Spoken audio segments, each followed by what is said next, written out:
मैं doctor Jyoti Yadav, fertility specialist, obstetrician and gynaecologist with more than 15 years of experience. आज हम जिस topic पे बात करने जा रहे हैं वो है मीनोपॉज।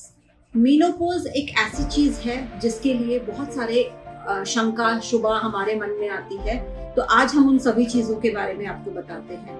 मीनोपॉज का हिंदी अर्थ है रजोनोवृत्ति, अंडों का कम होना। मीनोपॉज हम तब बोलते हैं किसी भी औरत की जिंदगी में जब 1 साल तक कोई मासिक उसे नहीं आता है। अब मीनोपॉज के क्या क्या लक्षण हो सकते हैं, किन किन कारणों से होता है, एक औरत की लाइफ में कितने अंडे बनेंगे, ये उसकी भ्रूण स्थिति में ही पता चल जाता है। जब 24 से 26 हफ्तों की प्रेगनेंसी या भ्रूण माँ के गर्भ में होता है तो अंडों की संख्या डिसाइड हो जाती है और हर महीने एक अंडा रिलीज होता है और उन अंडों के हिसाब से जिस उम्र में आके वो अंडे समाप्त हो जाते हैं उस उम्र पे हम बोलते हैं कि किसी को मीनोपॉज आ गया है।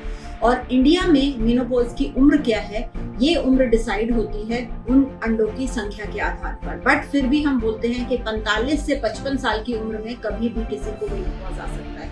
मीनोपॉज एक ऐसी स्थिति है जो एकदम से नहीं उत्पन्न होती। इसके लक्षण किसी औरत को कुछ सालों पहले मालूम पड़ने लग जाते हैं। अब वो लक्षण क्या होते हैं जिनसे उसको ये लगने लगे कि वो मीनोपॉज की तरफ जा रही है या कुछ सालों बाद उसको मीनोपॉज आने वाला है। यदि किसी औरत को 40 साल से पहले महीना या मासिक खत्म हो जाए तो उस उम्र में हम ये बोलते हैं कि इस फीमेल को प्रीमेच्योर मीनोपॉज हो गया है। और यदि 40 से 45 साल की उम्र में मासिक धर्म कम हो जाए या बंद हो जाए तो उसको हम बोलते हैं कि इसको अर्ली मीनोपॉज हो गया है। और मीनोपॉज प्रीमेच्योर या अर्ली आजकल की लाइफस्टाइल की वजह से या अंडों की संख्या की वजह आधारित रहता है। क्या क्या फैक्टर्स हैं जो हमारे मीनोपॉज की उम्र को डिसाइड करते हैं। हम ये बोलते हैं कि इंडियन फीमेल्स में यूरोपियन फीमेल्स के मुकाबले में उम्र का अंतर ज्यादा होता है। मतलब कहने का ये कि इंडियन फीमेल्स को मीनोपॉज यूरोपियन फीमेल्स के मुकाबले में जल्दी आता है।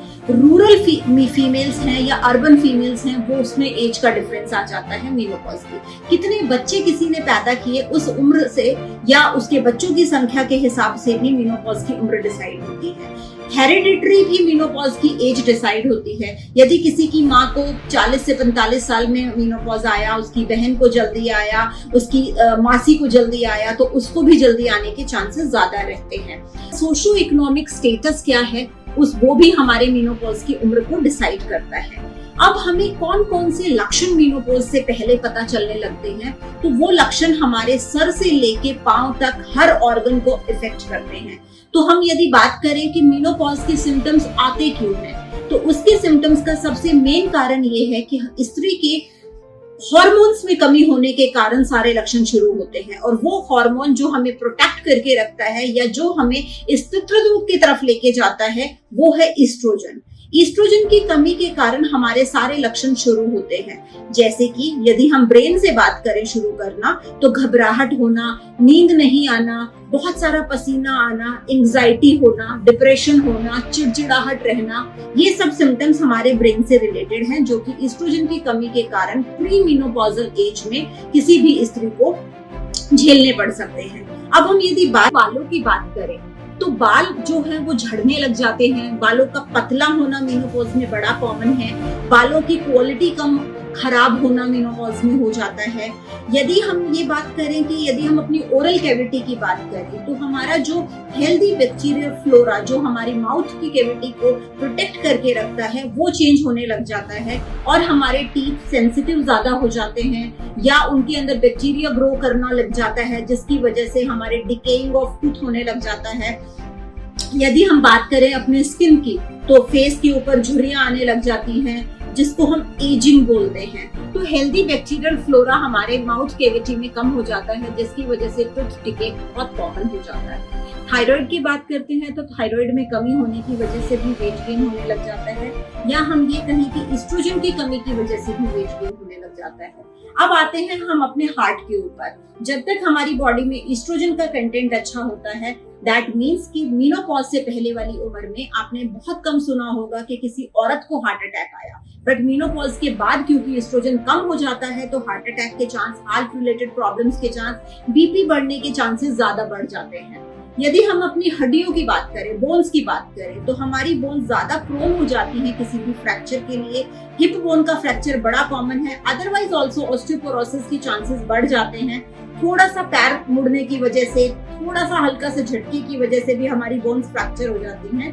क्यों? क्योंकि उनके अंदर कैल्शियम की मात्रा कम हो जाती है, हमारी बोन्स वीक हो जाती हैं, फ्रैक्चर के लिए ज्यादा प्रोन हो जाती हैं। अब हम चलते हैं डाइजेस्टिव सिस्टम की ओर। डाइजेस्टिव सिस्टम में हमारा लीवर थोड़ा सा कमजोर पड़ने लगता है। हमारी आंतें जो होती हैं उसके अंदर डाइजेशन का प्रॉब्लम होना शुरू हो जाता है। उसकी मोटिलिटी कम होने की वजह से कॉन्स्टिपेशन होने लग जाती है। इवन पाइल्स की शिकायत ज्यादा होती है। हम ये कहें तो गैस बनने का शिकायत भी मेनोपॉज के बाद ज्यादा होता है और हमारी बॉडी में हर चीज डाइजेस्ट करने की क्षमता नहीं रहती है।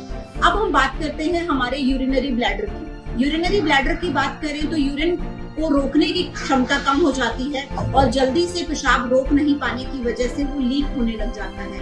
थोड़ी सी खांसी की वजह से, थोड़ा सा छींकने की वजह से भी पेशाब निकल जाता है। अब हम बात करते हैं हमारे यूरिन इन्फेक्शंस की। तो यूरिन इन्फेक्शन के चांसेस भी मेनोपॉज में बहुत ज्यादा बढ़ जाते हैं।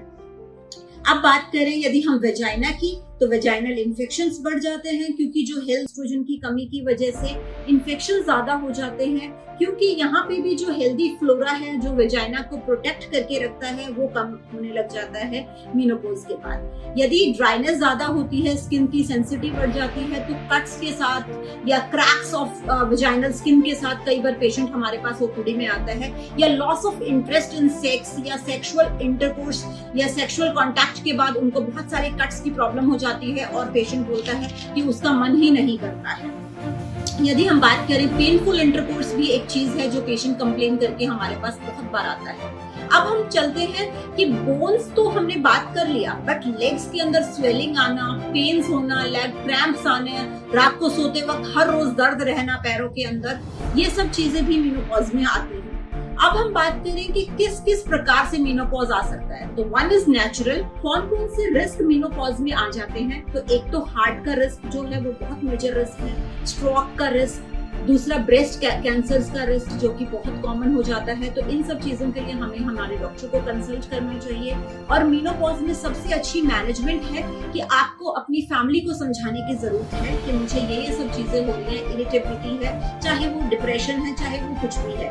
उनको समझना, जो लोग आपके साथ रहते हैं, ज्यादा जरूरी है मेनोपॉज के टाइम पे, क्योंकि वही आपकी मदद कर सकते हैं। और किसी भी प्रकार से किसी काउंसलिंग के लिए आपको यदि डॉक्टर को विजिट करना हो तो हम लोग मेनोपॉजल क्लिनिक्स रन करते हैं, जहाँ पे चाहे वो काउंसलिंग है, चाहे वो कोई हार्मोन थेरेपी है, चाहे वो आपकी फैमिली की साइकोलॉजी को समझना है, चाहे आपको बताना है, वो सब चीजें हम डील करते हैं। सो जब भी कभी ऐसा लगे कि आप इन सब चीजों से परेशान हैं, तो परेशान होने की कतई आवश्यकता नहीं है। ये नेचुरल चीज है जो सबको आएगा और सबको झेलना पड़ता है। तो मेनोपॉज एक नेचुरल चीज है जिससे घबराने की कतई आवश्यकता नहीं है। आप अपनी डॉक्टर को विजिट कर सकते हैं जो आपको इसके बारे में अच्छे से समझा भी सकते हैं और आपको डिफरेंट ट्रीटमेंट्स के बारे में बता के आपके सिम्टम्स को थोड़ा सा कम कर सकते हैं।